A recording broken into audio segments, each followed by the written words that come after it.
Good morning, dear students. Welcome in the class of psychology. Let's start another topic of chapter 2. Topic is assessment of personality. Page number 42. Open your book and listen carefully. Assessment of personality means कि जब भी हम personality की assessment करना चाहते हैं किसी भी इंडिविजुअल की, तो उसके लिए हम किस तरीके से उसकी असेसमेंट करते हैं। पर्सनालिटी असेसमेंट मीन्स यहाँ पे हम बात कर रहे हैं कि हमने उसके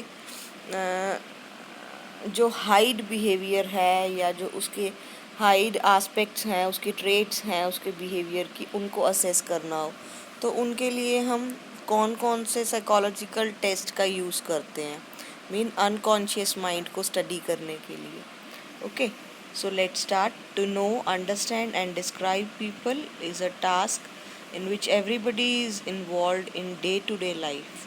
When we meet new people, we often try to understand them and even predict what they may do before we interact with them in our personal lives. We rely on our past experiences, observations, conversations, and information obtained from other persons. This approach to understanding others may be influenced by a number of factors that may color our judgment and reduce objectivity. Hence, we need to organize our efforts more formally to analyze personalities. A formal effort aimed at understanding personality of an individual is termed as personality assessment. Clear?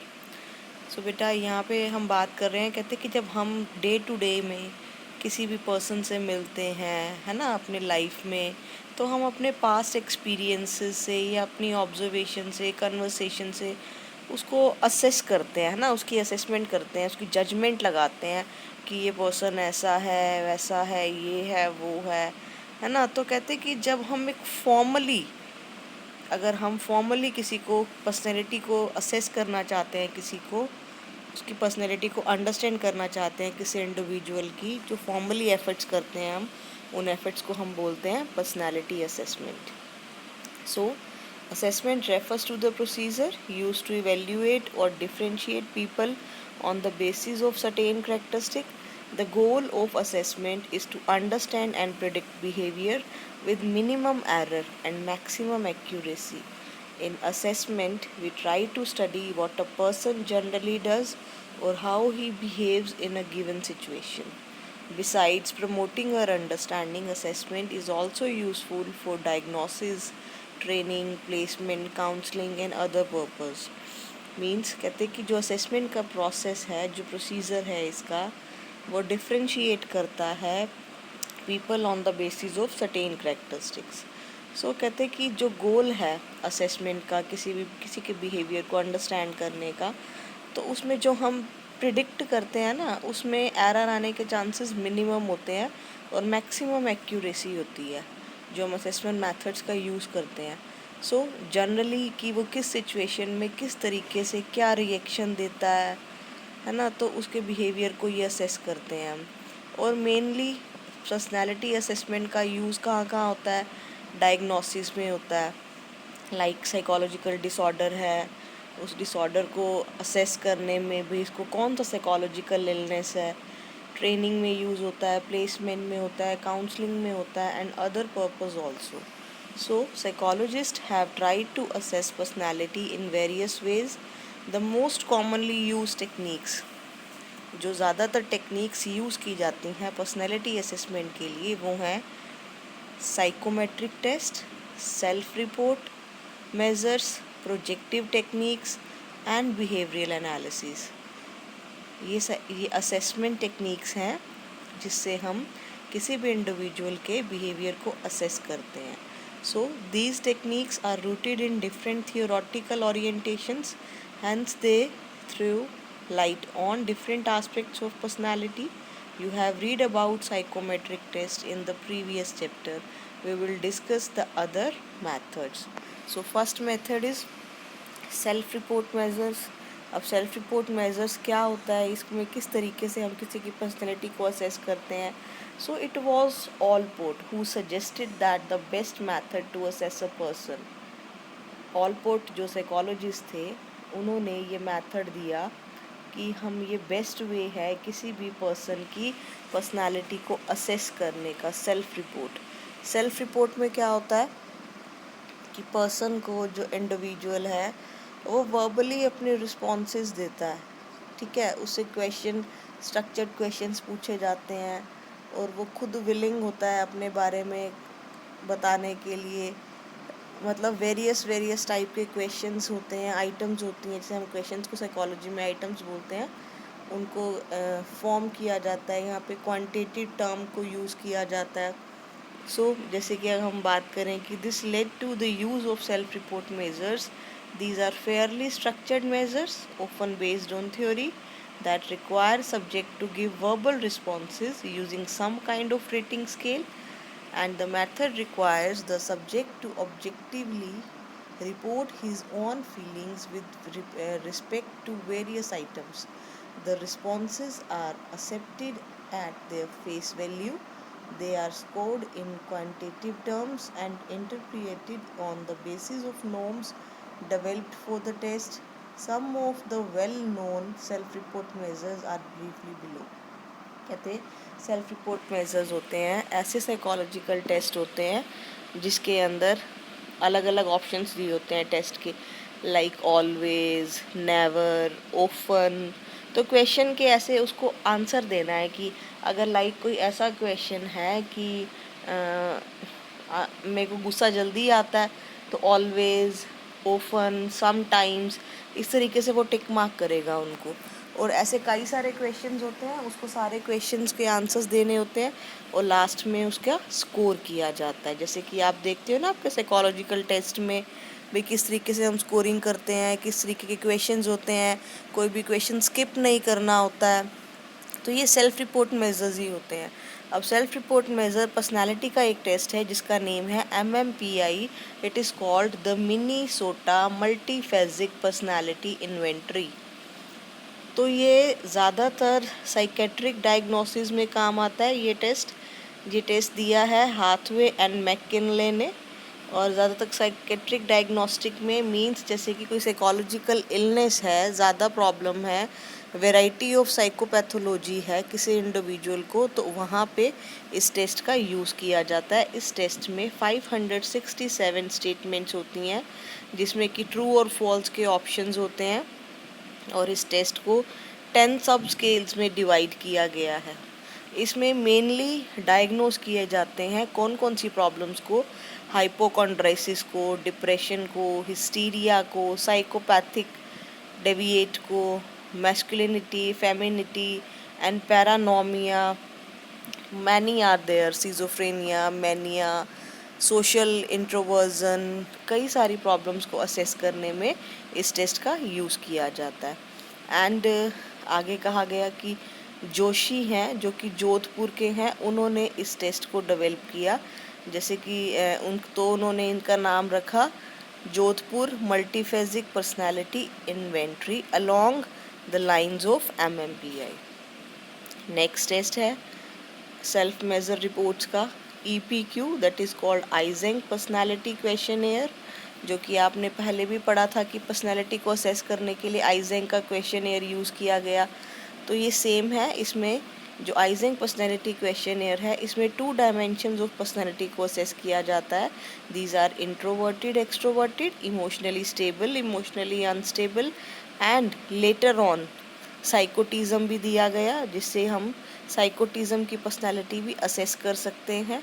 साइकोटिज्म में क्या होता है कि जो लोग violent behaviour वाले होते हैं, मीन्स जो एग्रेसिव बहुत ज़्यादा होते हैं, पब्लिक प्रॉपर्टी को हार्म करने वाले होते हैं, ऐसे लोग साइकोटिज्म में आते हैं।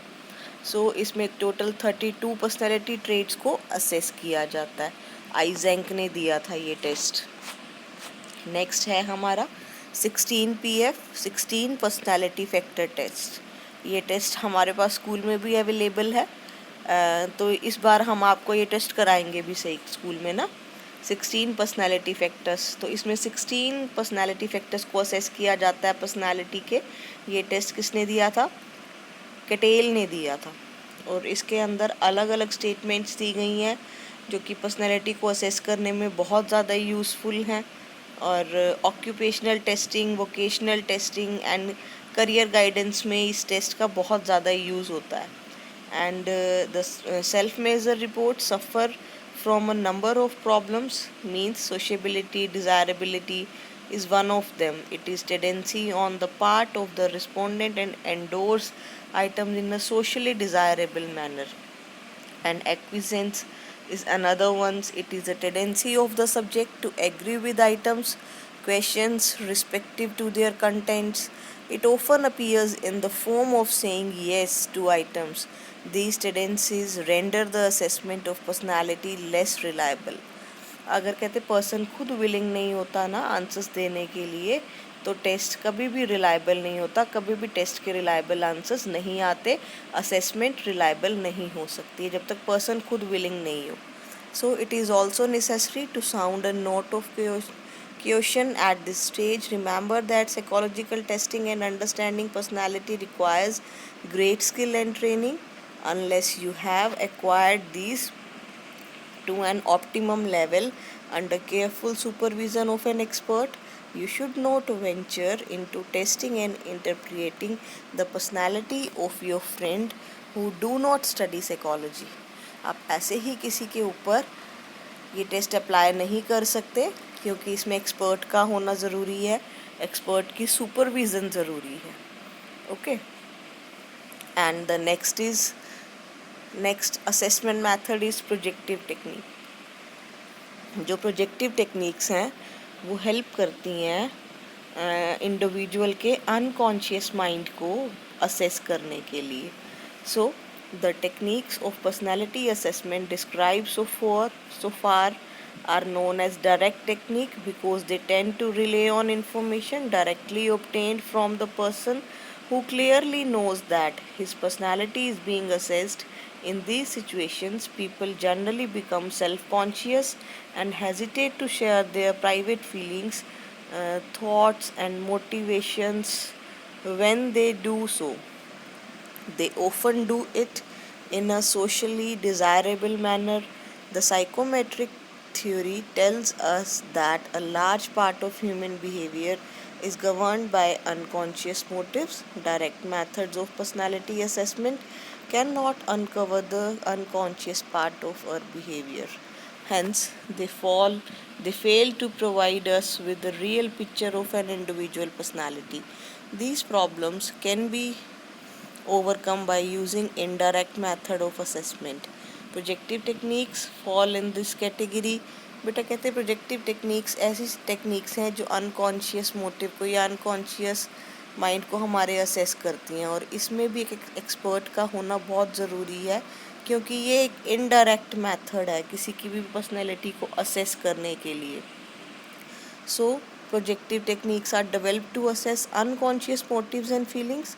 These techniques are based on the assumptions that a less structured or unstructured stimulus or situation will allow the individual to project his feelings, desires, and needs onto that situation. These projections are interpreted by experts. A variety of projective techniques have been developed. They use various kinds of stimulus, material, and situation for assessing personality. Some of them require reporting association with stimuli, for example, words, ink blots. Some involve story writing around pictures. Some require sentence completion.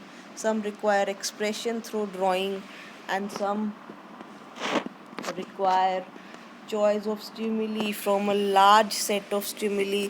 While the nature of stimuli and responses in these techniques vary enormously, all of them do share the following features. कहते हैं कि कई तरीके से unconscious mind को assess किया जाता है. पिक्चर को देख के स्टोरी राइटिंग करिए, या कुछ ऐसे आपको इंक ब्लॉट दे दिया, उसको देख के आप बताइए कि आपके क्या व्यूज़ हैं इस पिक्चर के लिए. अभी हम आगे इसके पढ़ेंगे टेस्ट कौन कौन से हैं, आपको और अच्छे से क्लियर हो जाएगा. तो अभी जैसे आपकी बेटा क्लासेस स्कूल में नहीं लग रही हैं, वहाँ लगती तो मैं प्रैक्टिकली भी आपको ये बताती कराती कि किस तरीके से हम अनकॉन्शियस माइंड को किसी के रीड करते हैं. सो ये एक्सपर्ट्स ही कर सकते हैं, एक नॉर्मल ह्यूमन बीइंग ऐसा नहीं कि आप +1 2 में साइकोलॉजी पढ़ लेंगे तो आप किसी के अनकॉन्शियस माइंड को स्टडी कर सकते हैं, ऐसा नहीं होता है। So, the stimuli are relatively or fully unstructured and poorly defined. The person being assessed is usually not told about the purpose of assessment and the method of scoring and interpretation. कहते कभी भी जब हम ये test करते हैं उस person को बताते नहीं कि मेरा रीज़न क्या है इसको करने के लिए आपके ऊपर, और मैं कैसे स्कोरिंग करूँगा, क्या मेरी इंटरप्रिटेशन होगी, और पर्सन को ये भी नहीं कहना है कि जो आप रिस्पॉन्स दे रहे हो ये करेक्ट है या इनकरेक्ट है। और जो भी स्कोरिंग इसकी इंटरप्रिटेशन होगी ये लेंथी होती है और समटाइम्स सब्जेक्टिव वे में होती है। सबसे पहली प्रोजेक्टिव टेक्निक है जिसका नेम है the Rorschach inkblot test. Figure 2.4 में आप देखिए दिया हुआ है रोरशास इंक ब्लॉट टेस्ट।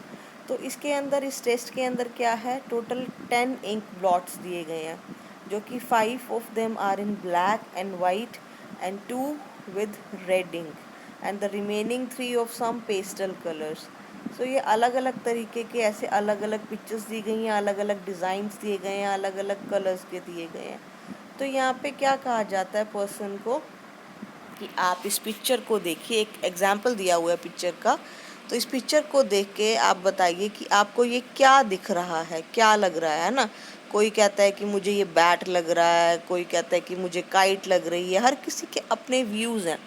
इस पिक्चर को देख के, इस पिक्चर को देख के जो वो अपने व्यूज़ देता है, अलग अलग कार्ड्स को देख के अलग अलग व्यूज़ होंगे, उसके ऊपर वो सारी स्टोरी बनाएगा, आपको बताएगा।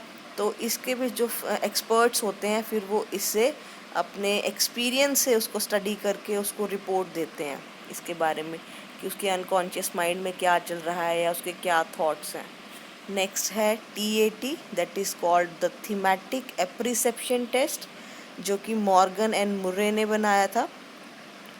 It is a structure inkblot test. इसके अंदर 30 black and white picture cards होते हैं, 1 ब्लैंक कार्ड होता है।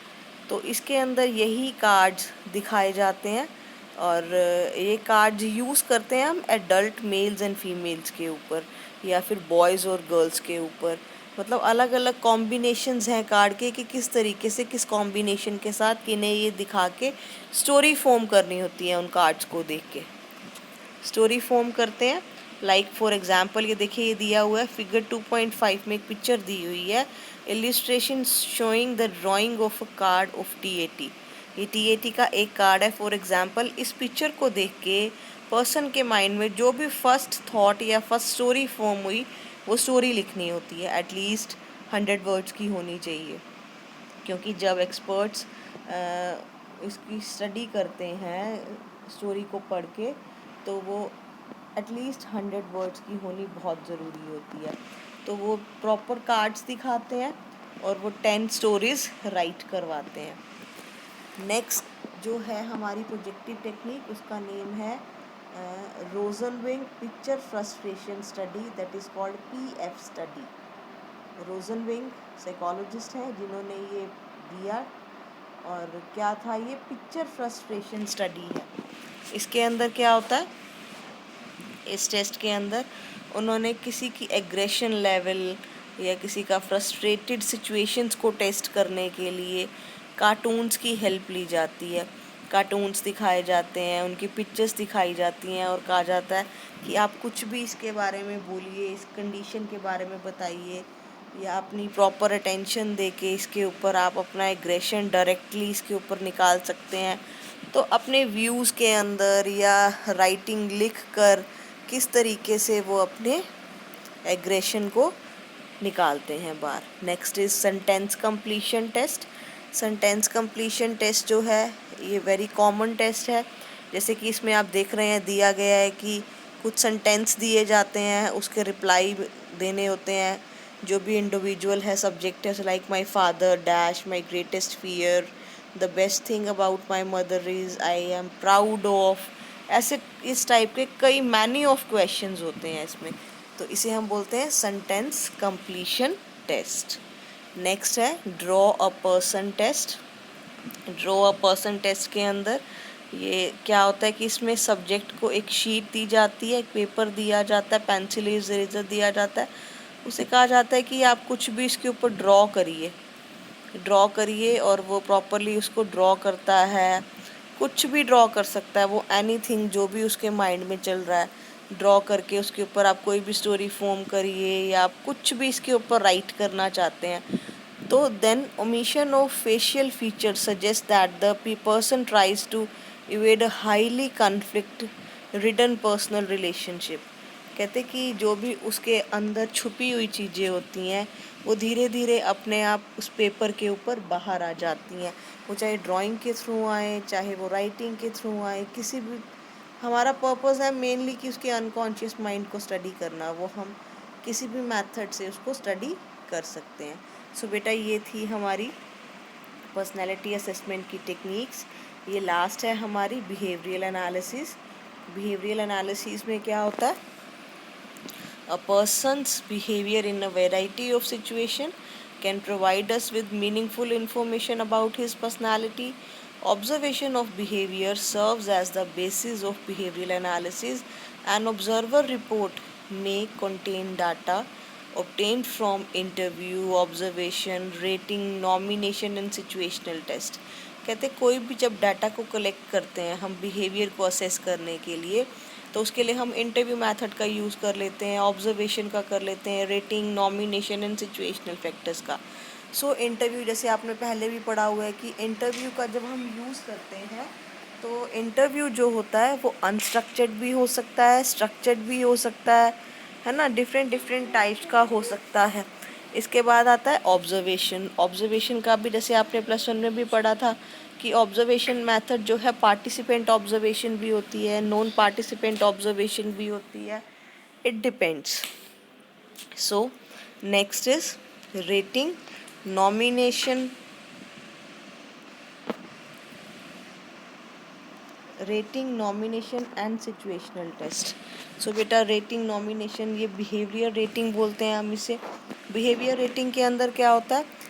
जैसे कि कोई भी जिस पे हम ये टेस्ट कर रहे हैं तो हम उसके बिहेवियर को रेटिंग देते हैं कि जैसे कि कोई टेस्ट हमने उस पर अप्लाई करा, तो जैसे कि यहाँ फॉर एग्जांपल दिया हुआ है इसमें कि behavior rating are generally taken from people who know the assessee intimately and have interacted him over a period of time and have had a chance to observe him। तो कि means कि काफ़ी time से हम उसे observe कर रहे हैं, अलग अलग उसकी डिफ्रेंशिएट कर रहे हैं नंबर ऑफ डिस्क्रिप्टिव आइटम्स के साथ। It has been found that use of numbers और general descriptive adjectives and rating scale always create confusion for the rater. तो सम टाइम इस मेथड की कुछ लिमिटेशंस भी हैं। इसकी लिमिटेशंस हैं जैसे कि अब rater often display certain basis that colour their judgment of different traits। For example, most of us are greatly influenced by a single favorable and unfavorable trait। This often form of the basis of the rater overall judgment of a person। This is called the halo effect। And the middle category basis, extreme basis categories, and the next is nomination। Nomination method है, इसमें क्या है कहते हैं कि peer assessment में ये ज़्यादातर यूज़ किया जाता है। It can be used for person who have been a long term interaction, किसी की लॉन्ग टर्म इंटरेक्शन है, who know each other very well. In using nomination, each person is asked to choose one or more person or in the group with whom he would like to work, study, play or participate in any other activity। The person may also be asked to specify the reason his choices। So nomination thus received may be analyzed to understand the personality and behavioral qualities of the person। This technique has been found to be highly dependable, although it may also be affected by personal biases। And the last is situational test, situational stress test। Means इससे बेटा हमें इससे clear हो रहा है कि commonly used किए जाते हैं ये, जिसमें how a person behaves under stressful condition. कि किस सिचुएशन में पर्सन के क्या रिएक्शंस होते हैं। स्ट्रेसफुल सिचुएशन है तो वहाँ पे उसका क्या रिएक्शन है, और कोई अगर सपोज़ कोई ऐसी सिचुएशन है जहाँ उसे कोई कोऑपरेट नहीं कर रहा है तो उसके वहाँ पे क्या सिचुएशन है। So the person is instructed to play a role for which he is observed. A verbal report is also obtained on what he was asked to do. The situation may be realistic or it may be created through a video play. It depends. तो ये थे हमारे assessment of personality. सो बेटा इस chapter के कुछ ये की टर्म्स दी हुई हैं, ये भी आपने करनी है क्योंकि एमसीक्यूज़ में ये काम आएंगी आपके। पेज नंबर 47 पे लास्ट एनसीईआरटी के कुछ क्वेश्चंस भी हैं। पेज नंबर 48 पे ये क्वेश्चंस करने हैं आपने। 11 क्वेश्चंस हैं टोटल। इन क्वेश्चंस को अच्छे से आपने राइट करना है, नोट्स बनाने हैं, एज वेल एज जो कुछ एक्स्ट्रा क्वेश्चंस हैं वो मैं आपको सेंड कर दूंगी डॉक्यूमेंट्स में। अगर इन टॉपिक्स में कोई आपकी प्रॉब्लम हो, कोई क्वेरीज हो बेटा, any time you can ask. Okay, with this thank you and have a nice day.